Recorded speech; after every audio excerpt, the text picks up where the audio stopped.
e mwhai ai o le tātou whiawhia, ina wā wina, ia ma tonga tawina I tātou o upo le atua. Na pāwana o le awana I mwhai ai o na malosi o tātou wola. Tātou whitai ai le temi ma le tele ia o mea lo tutupu le o langa le nei. Wa tātou wola I le o langa nei. We live in this world, it's not an easy time for all of us. E mata e whai mo fie. Ia ai tāua le tātou whai tāua le upo le atua le tātou wola I tatani. Sau o ia whasi ma oi mwha uatia. Siri o whea mata mai ai. Starting in our family. Hallelujah. It's not stuff from outside.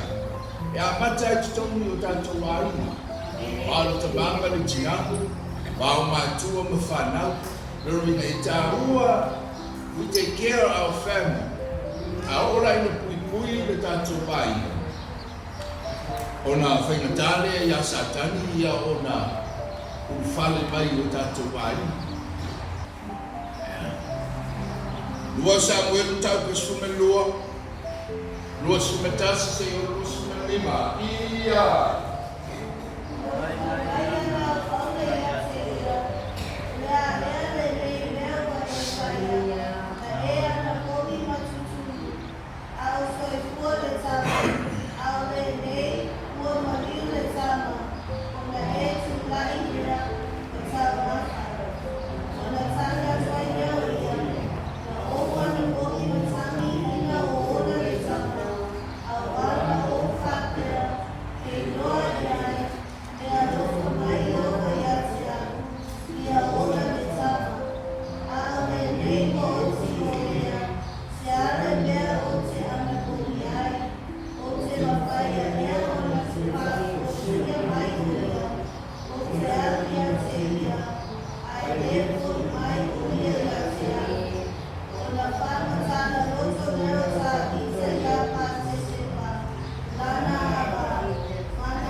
Hallelujah.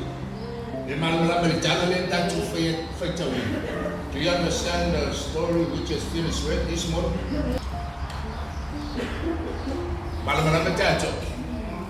Amen. Na tātou tala noa. Ile tala ile litai au whai mai le tala nā tāmu ko au na ia tāwita. Tāwita ietu na tātou tala noa I vai aso le te ai le wā. Ang sala tāwita ile whine I moa ia. Ole mo whine. Patsepa. Nela fo o ne ono nofo tāwita patsepa. Ai whanau noa patsepa. Ia na tama. Ele tama le se no. Ele no se no ele tem milé. Como tu ala também titi. Ele se no. Amen. Ala fata tali. Ele mari ta bitu no matsi. Ore ase no. Fa no. Fa na for all atrio. O ta bitu finele. Ele se no. Amen. Ai fa na o também titi fa mai.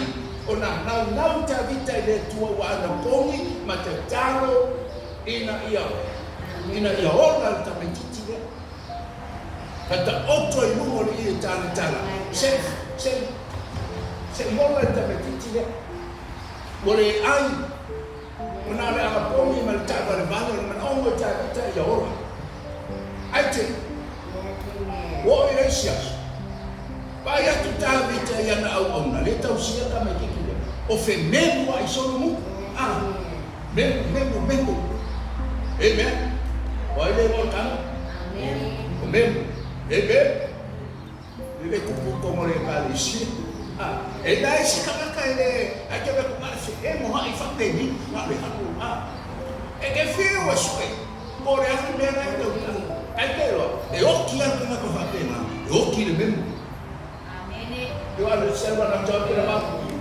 Amen. Ele tela no like uma. Pai tu kan se o fai se me wa I fa pe ele se o kala se han fa pe ni ta ele fa pe na ho me ana ku te ni fa pe na se telefon ku te ni e kala mo e ka kamera telefon kamera telefon ya lu fa e ko man me ko ele Amerika ye telefon ya re ni no Amerika ye telefon ya re ni ko Amen. Don't keep anything secret. Why? Because the devil look at us. Amen. And everything we need or we must be clean. Everything's bringing the light. Hallelujah. Oi, mana meron sa ko. Ele ya, tenene, na mapikian man ko. Hello. Fanal lo de tamalea pa ikuka dito memu petro ka ya oki ka lo water pa mal I amen e go line de what amen hello e que be fulo e lo le ya your life a day amen because na ngale memu ele o semele hallelujah. Na memu ro ahanga itutomo le falo le. Ya sa hanga le sa masa tutu titalo e tuya. Ya lo ino wa le. Ya. Ai mo ma. Ebe, ai memu le ese leo. Ai que mai mo le. Ana memu ana kuma mo fa be no le kala e. Ya, if ya we no wa mai. Ai memu. Ele, memu mo le ta tu malama. We need, when we come into the house of God, let God hear our voice. Amen. That's what my Father led to us. Free to worship God. But dying in their tour. Hallelujah. Bakaya yung solo manera. Letebia na oti amen. Hallelujah. Tulo iluma David. Amen. Kamay na tuspo ya walu tael. Wale ba ngale tael? Amen. For you may retire, some lawful more than I farm a morning far fresh. Amen. Amen.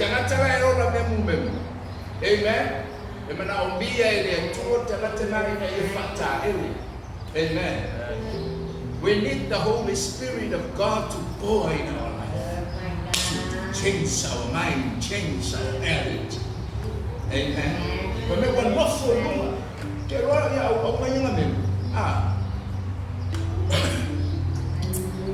atu le ga ina le ia ta so le nale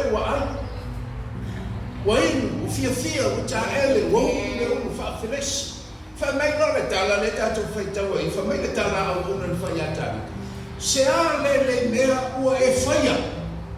Amen. What's happened to you right now? What are you doing now? Amen. What a fire before. Amen. Sama ini tama. Eka kia mereka kami. Ada orang cerita mereka itu irunga. Hallelujah. Kelo ini oki luar tengah terkuat. Maka kau fikir misia. Alita ini oki ai letangah tertuai oleh tengah. Amen. Our own flesh are dying. Amen. Ona tu mai lo leo le tanga te fo. Leo tu nunga ta kita buta ele mo fa fresh fa mosi wai. It's new to us. Amen. Fa mai lo le talata. Yo le ale si me boy fa. Ma wo ki lo tanga ta wai. Amen. Te lo le tama fa ko buri le. Amen. Tamalera fala o tabita ya participa o tamafa pou. Le tamalera le wot. Le tamal ponsa. It means lo ngolo fam tala. O le tangata tuai ma tangata pou. Amen. Our own nature in the world, we must be dying. Amen. Turo una sa meta la me what body. I'm a new person in Christ. Amen. I'm a new creation. A time for me to change my life. Amen. Mata vita o loa ya sone kele ko pole. So I can kneel down, I can praise, I can worship God. I'm not worried about anything at all. Amen. I say, that person is not come back to me. Amen.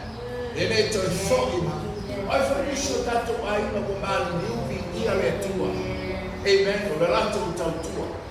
Hallelujah. But it's for us to not keep that worrying in our heart. Amen. Why? Because our family cannot come back to us by what? We go to see them. Someday, amen. Someday we meet them in heaven. They are fighting. They accept Christ in their life.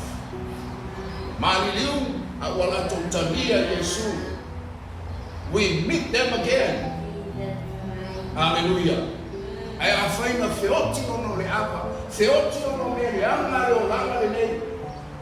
praise God.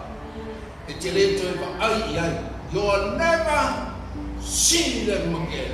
Never. Hallelujah. Because there are two destinations. This way and this way. Going to heaven and going to hell. The lake of fire. Amen.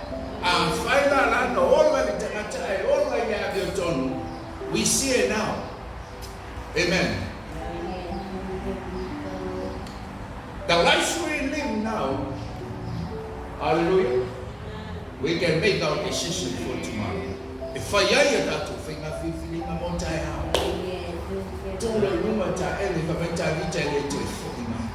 there were umoti. Amen.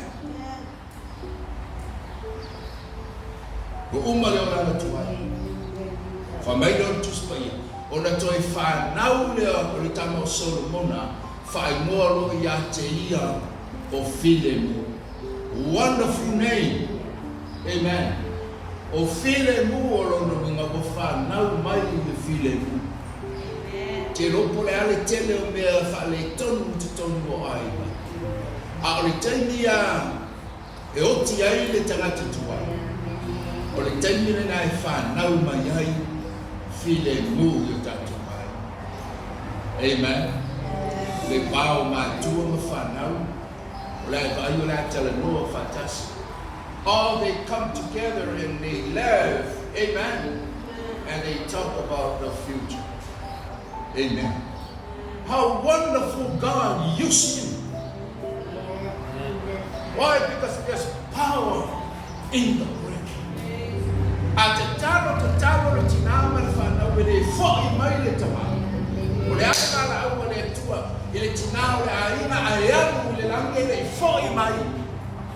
There's somebody's going to take over the prayer. They find out there. Amen. Hallelujah. So when they grow old, they will never depart. Amen. They will never depart. I saw this young man to Pulana, making a sound at the Maui, a sound at Naola, and a sound at Tama, a sound at Tiny. Amen. I lay solo wine, I like to tell a sound wine on the table. Amen. Don't give up. Be happy. Rejoice in the Lord. Always what the Bible says. Amen. I will tell you. I saw it. I'm a soul attaining. Amen. Before I made it, I didn't pay a soul at the top of my one. Oh, fair, why you cry to God. You want your kids to come back home. Amen.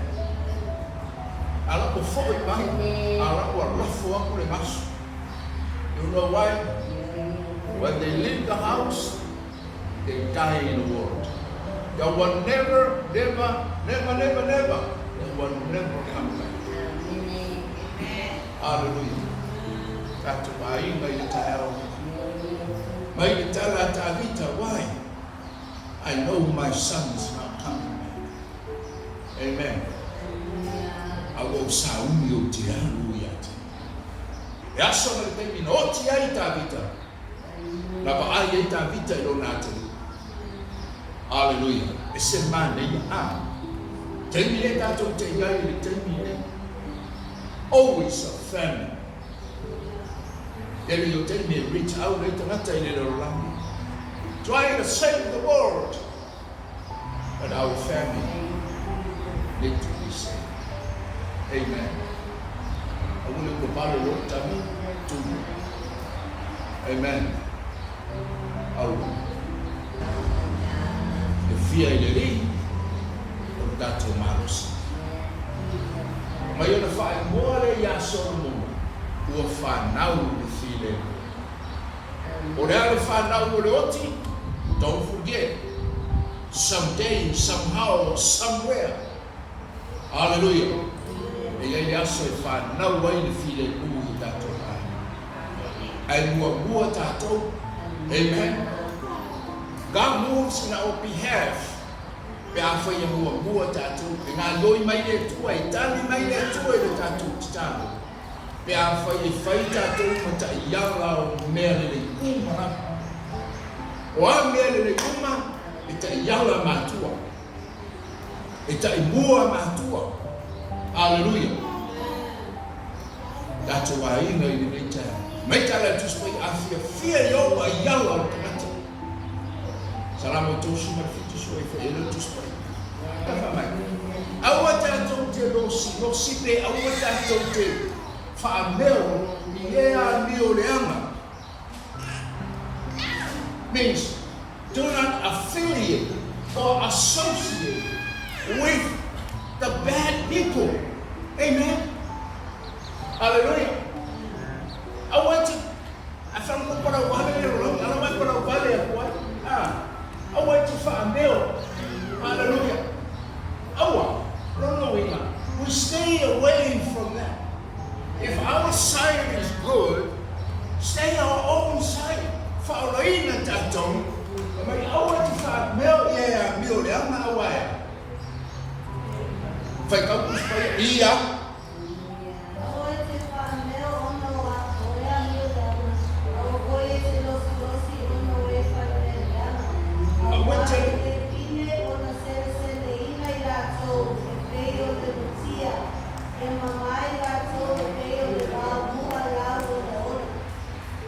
Lele, vai o pefa.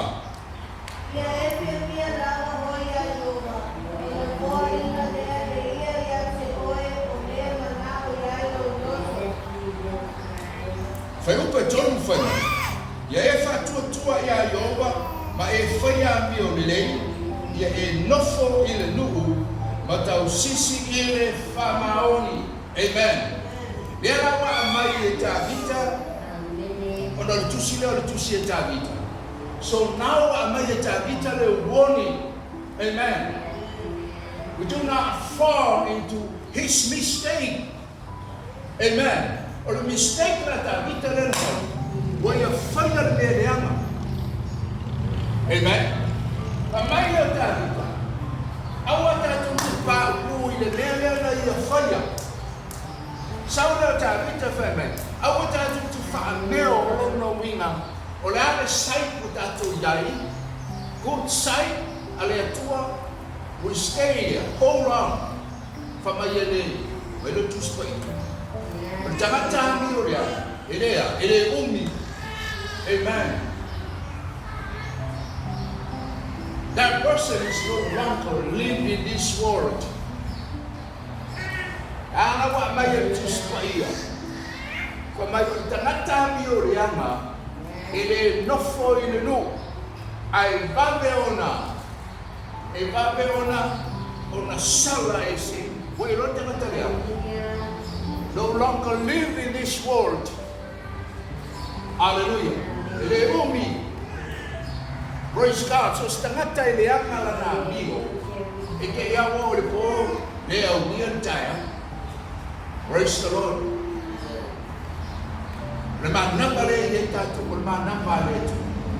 Don't think, well, I'm still young. Hallelujah. Look to the boat. Hallelujah. Leumia. I don't tell you, Lord, as we live day by day. Praise the Lord. Where to the water? Before you sleep, find out the time. I say, that's what I have. Amen. What we plan for God, we do it now. Then I take this for you. I want to find a meal. Don't hang around. Do not associate. Don't put our mind in somebody's business. Why? If we die and our heart is not clean, we straight to the hell. Amen. Amen. How nice the word of God. Praise the Lord. Easy and simple. Hallelujah. For my day, pine on the sunlight. Not only that, I meant to speak.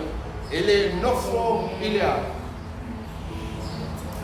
Ele nofo ile mu. Amen. Ele tanto foi o.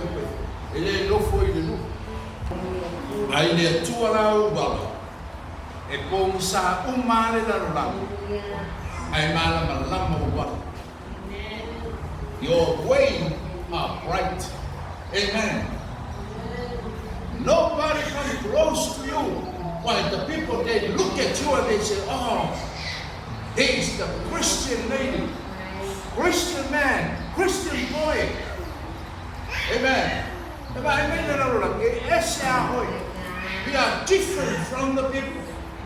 I just like enala malama or wala.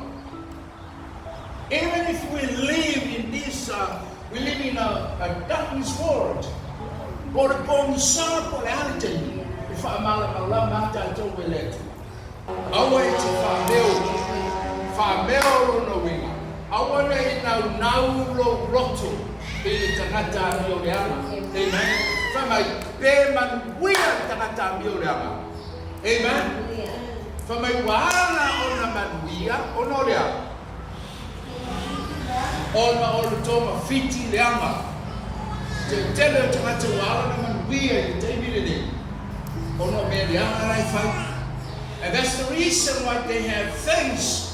Why? Because for me, the young man to fire. For my love to fire. Yeah, if I'm more oil in their tour, I want to know for you. If they get plenty, if they have a lot of billion of dollars, you stay away from that person. If I'm more oil in their tour, fear oil in their tour. Amen. Family awa eteros nosia biaba yetu otebera to me. Amen. Therefore make this prayer. Etele no the reason why the mafu ana wala ina tele me wala to go. Hallelujah. Ono to mafiti wala to fire. Family e falo longo e ile tua. Hallelujah. Bamita listen what God said. Give chance, give times to God. Open our heart.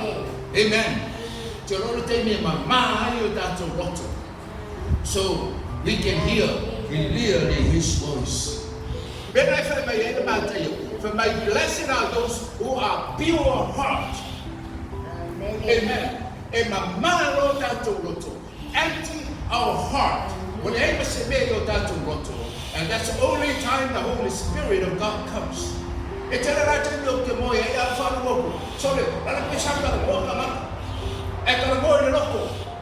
Amen. And so that to a man tell you out yet.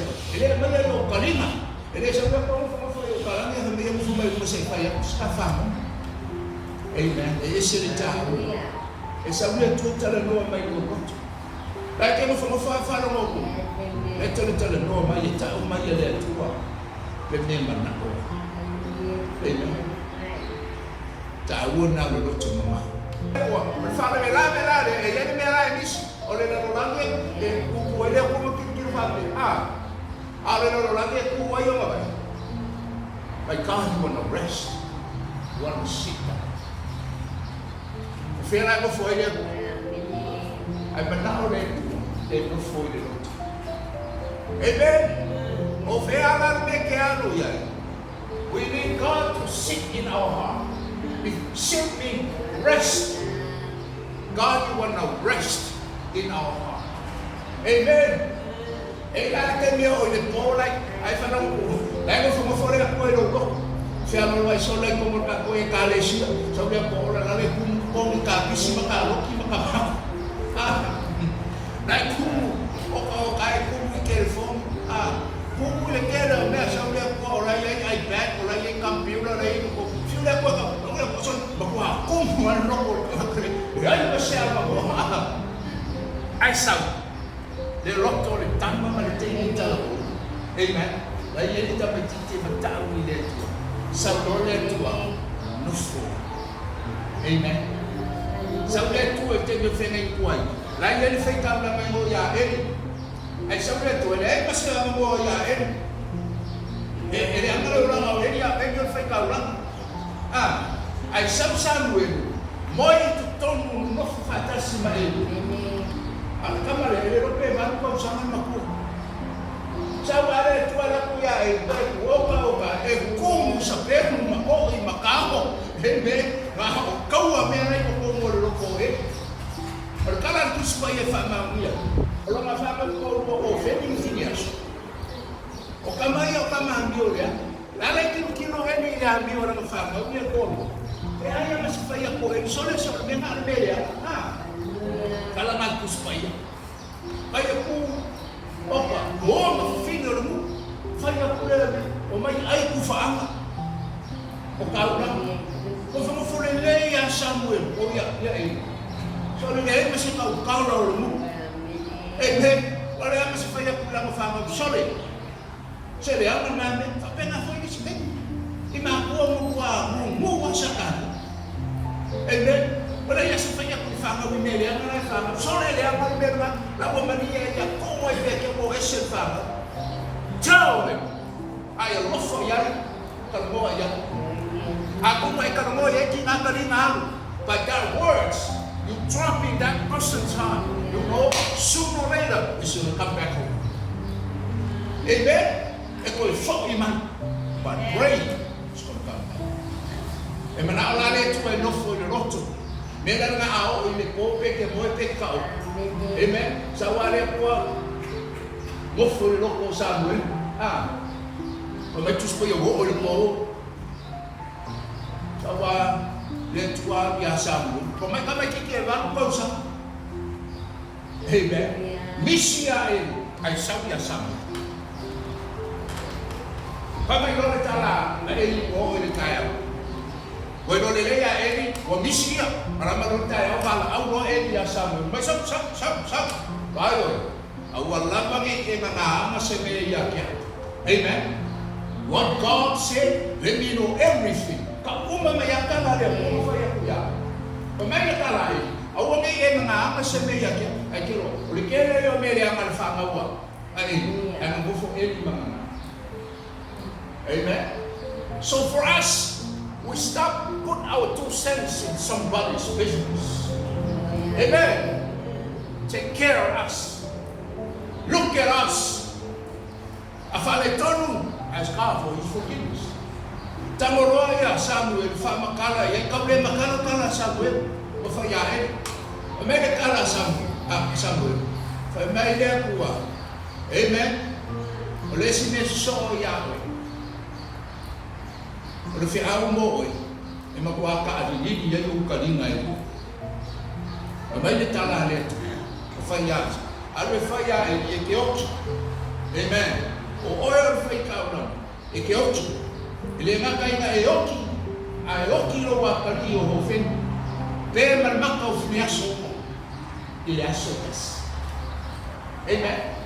Ai maila ia i le maari o tamaka leo e i whai kauna. Tawo mana ta uye le fea. Ai fa mai le tala e. Ia walele me ma fa ba ia fa le ko fa le ma.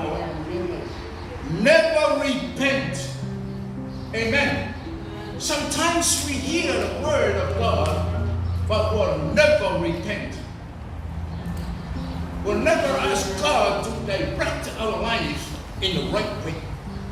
Lama kau kira fia ora au ki fio ki mo nga ka ia wana re fai ga ku ku le ke lo nga o ai de kau ka bo e mai ka mai the same day o mai ka ma fai ai wa o ki lo wa ka ri o finiaso o ki lo wa ka ri o feni ala mo fo fa pege ko ina ma malo lu mo fo o e ro ko ina le fa mai e wolele ka ma fa lo mo wa o ki o feni o ki finiaso ele ko o ki lu Merkus pa yung napaukan yang amen. Mare tua yawa nakabai merkus pa yung mau yawa. Hallelujah. Now lo bingo wa mau yawa. Amen. Yawa. Yawa ba. Yawa le falongo. Amen. No tiaso. Amen. Alongo. You're willing to forgive? That's where the heart is.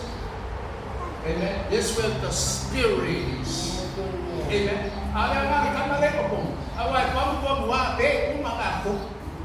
Amen. All kids inside of us is different from God manifestation in our life. Yes, I made a plan. Amen. But make that just by a lot. Amen. You know the heart. That's the difference. Amen. Function amen. I want to put that in.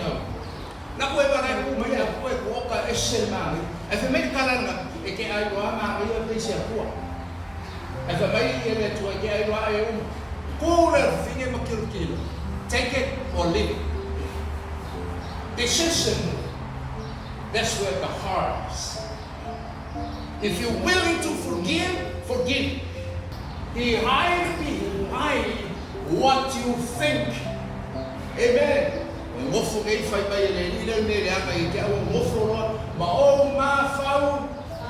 Somebody try to come and attack you. Enough for all. Think before foul. Amen. Fai mai lo le tala le foul. Okay. Ore ao rao famana.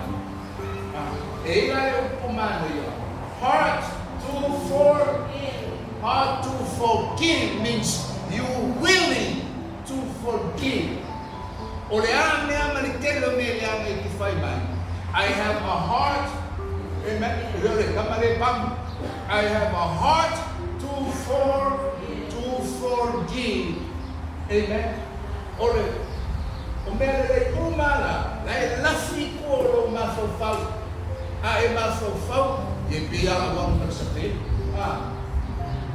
Amen. Ang pingi ala so ako pekero man sa pen kipi ka ni mali. Ay samya suka men pekero kamo ba ay na firma. He think na mo fa ni melia. O ma fa ni melia na already. Amen. Ay samya suka may ba ay na preo na kamo ko ilo fa buena put it back. Why? Because that soul is going to come back to you. For my heart at the bottom, enough. Amen. For my heart at the bottom, sink and think. Amen. Hallelujah. Enough for it. Mama found that is one person. Amen. Enough for it. Enough for found. Pamayaan Lord. Amen. Que feo eso ele no como ele no. Ele não por feo ya. É uma sapelo mano rocio le rolling. Metara tu spaya le. Fico le perguntar para fazer isso mas não foi o alô le fio male tu o tu anga com isso e foi no mal. E pergunta é que fio lá esse pelo le rolling ninguém mas corre. Mas isso que capila osso no é esse pelo é tu longo. E poi o datotino tu esse hindi mano e fio para a pessoa vou ver me era filho no como faz in our spirit amen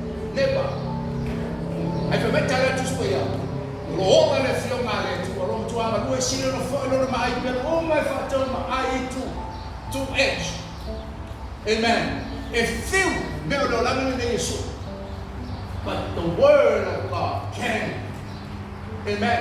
Ai fa lomo de un pore tua. O fela nenga na fiendo loco. E saware un pore tua e re kawa sisine. Ai saware un pore tua shu ama. So saware un pore tua, mas pego le rangi ye le doa. Ai fa ma wala lo na wa i un pore tua. E saware un pore e le loco o uma i po febe o ye. E saware un pore tua tua e ma kwa pa ko ya e ko puri la le salmo e fa esse. Lord, this is my life for you. Make a commitment to God. And I tell you what, things happen, shit. Amen. I am not for that what God sit in our heart. He rest, means sit, means rest. And it was something that was a body, you sit. And the devil comes, but now I rest. Amen. So then after my rest, I stand up and knock it down. Amen. Amen. Father, sit, relax. Amen. Wait your moment. Wait. Say, sit down. Amen. When a peace time, God gave you a time. Amen. Awa sumayo suwako. Yang sawalo ng tao mo rin ang makilaso pa. Amen. Kakatang pa rin, furo ko pero may mafasaw ko malakuha. Amen. Ako siyang malabala, siyang maulong mga hindi mo sa kumaifa. Ay abe vera mayano makuha yung ofu. Eto luwa uma. And that's your time. Ito God's time. It's telling no authority na. Well, mellow. Well, then feel like it. They tell no authority na for medicine sa awawe. Not only that, but later on she found that she said, they don't find me and I find my sako rin. That's why may natuwa mo wala sa lilis. To sa lilia, to Amen. Ito sa layo lang ako, kakita lang ako, kakita sa pamilya. Facility Korea, I have a mayo he murdered.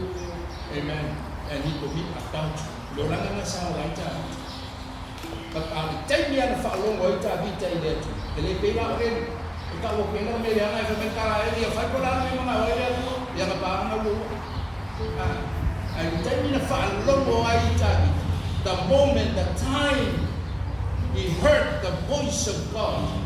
Faalong mo ay tabita sa way na tanong perfecto mo may tabita. Kaya ang yun yan. Kaya yung biguwa, kaya susok ka na. Amen. Kaya na natutuloy yan. God always look at the heart.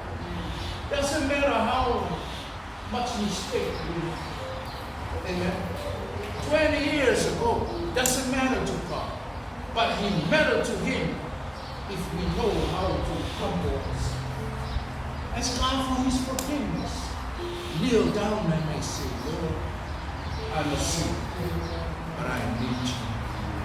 You know every situation inside my family. You know I don't have anything in my hand. But Lord, you know my team. Amen. Amen. And I said there, now you want to divide the war. Amen. They told me to read the word of God. Pray. Clean our heart. From my mouth out to Lord. You can hear the word of God. You can hear the voice of God. Amen. Hallelujah.